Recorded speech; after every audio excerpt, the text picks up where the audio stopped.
Well, we've finally gotten here. Part 3 of the home buying process is making the offer.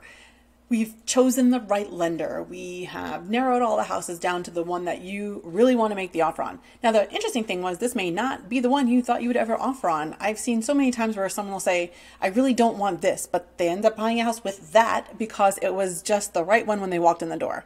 We're always looking for the property that makes you feel good, that you get excited about when you see it, not questioning whether you can make it work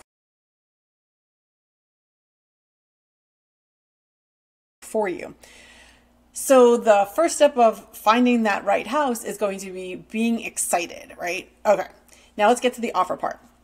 The offer is really going to be based on each house independently. We're going to look at how long has it been on the market? What condition is the property in? What are the comps look like on the house?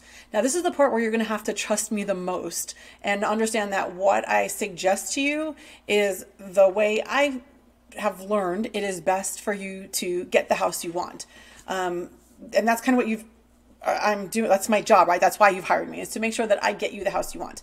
Now, the desirability of getting this house too. Sometimes some people will say, well, you know what? If I got this house for this price, then I'd be really happy with it. And that's okay.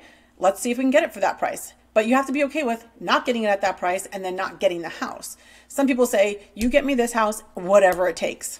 No problem. I can do that too. I'm always going to make suggestions to you for the strongest offer we can come to the table with, especially if it is a new house on the market only a day or two, right?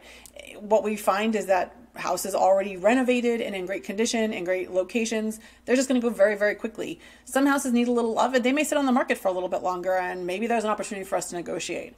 So we're going to go over each part of the contract. Now, it's a lot of contract. So what I've done is I've created another video series for you to look at, and I've taken the sections of the contract and went through each section in its own separate video.